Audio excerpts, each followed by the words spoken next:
জান্নাতের গন্ধ কি পাওয়া যায়? সুবহানাল্লাহ। আচ্ছা, একটু বলেই দিই মাঝখানে। রাসূলুল্লাহ সাল্লাল্লাহু আলাইহি ওয়াসাল্লাম মেরাজে হঠাৎ সুঘ্রাণ। নবী সাল্লাল্লাহু আলাইহি ওয়াসাল্লাম বলছেন কোত্থেকে আসছে এটা?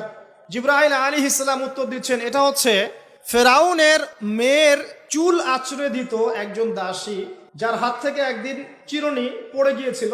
সে বলেছিল বিসমিল্লাহ বলে চিরুনি উঠিয়েছে, উঠে আবার আচরণ শুরু করেছে। এখন এর মেয়ে শুনে ফেলেছে বিসমিল্লাহ বলে উঠিয়েছে। সেই মেয়ে ফেরাউনকে বলল যে আপনাকে বাদ দিয়ে এই দাসী আরেকজনকে ইলাহ মানছে। তখন সেই দাসীকে গ্রেপ্তার করা হলো। তুমি কার উপাসনা করছো, কার ইবাদত করছো? সে দাসী বলছে আমি এক আল্লাহর ইবাদত করি। কে আল্লাহ? যে আল্লাহ আমাকে সৃষ্টি করেছেন, যে আল্লাহ আমার রব, যে আল্লাহ আপনারও রব। ফেরাউনকে মুখের উপর বলে দিল। এবার ফেরাউন তাকে ধরে বলছে ফিরে আসো তোমার মতাদর্শ থেকে, না হলে তোমাকে জীবন্ত আগুনে পুড়িয়ে মার। কি বলছে? আগুনে পুড়িয়ে মার। তো সে ফিরে আসে না। তখন ফেরাউন দেখলো তার সন্তান সন্ততি আছে কিনা। সন্তানরা আমাদের সফট কর্নার না।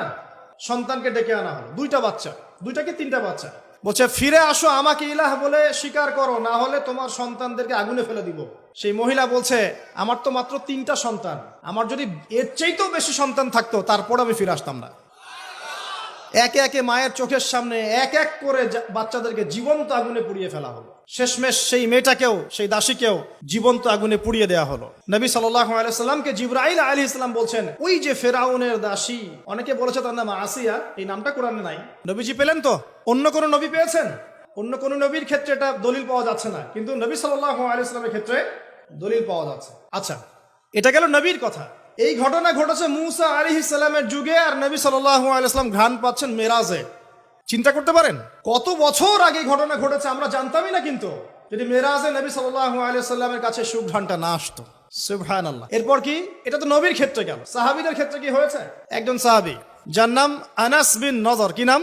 আনাস বিন নজর। নামগুলো মনে রাখবেন। উহুদের মাঠে বিশাল যুদ্ধ হচ্ছে। আমরা জানি যুদ্ধের মধ্যে প্রথম দিকে মুসলিমরা প্রায় জয়লাভ করেই ফেলেছিল, কিন্তু একটা ভুল, অনলি একটা ভুল। কি ভুল? ওই জাবাল রুমার মধ্যে 50 জন তীরন্দাজ সাহাবীকে রেখে দেওয়া হয়েছে। নবীজি বলেছিলেন আমরা যদি মরেও যাই, আমাদের গায়ের গোশত যদি পাখি এসে খাওয়া শুরু করে, তোমরা নামবে না এখান থেকে। বুঝতে পারছেন? কমান্ড। এটা হচ্ছে একজন নেতার আনুগত্য। কমান্ড, নেতার আনুগত্য কত বড় জিনিস দেখেন। তো যখন যুদ্ধ শুরু হয়ে গেল, হামজা রাদিয়াল্লাহু আনহু সহ অন্যান্য সাহাবীরা বীর বিক্রমে যুদ্ধ করলেন। অল্প কিছু সময়ের মধ্যেই কাফেররা পালানো শুরু করলো। যখন মুসলিমরা বীর দর্পে যুদ্ধ করে, কাফেররা পালিয়ে যায় না? যায় না? মুসলিমরা সবাই ঐক্যবদ্ধ যদি হতে পারতো, কোনো কাফের শক্তি ছিল নাকি ইসলামের দিকে চোখ তুলে তাকায়? আজকে আমরা যে বিভক্ত, আমরা বিভক্ত, আপোষে বিভক্ত, বিভিন্ন দলে মতাদর্শে বিভক্ত।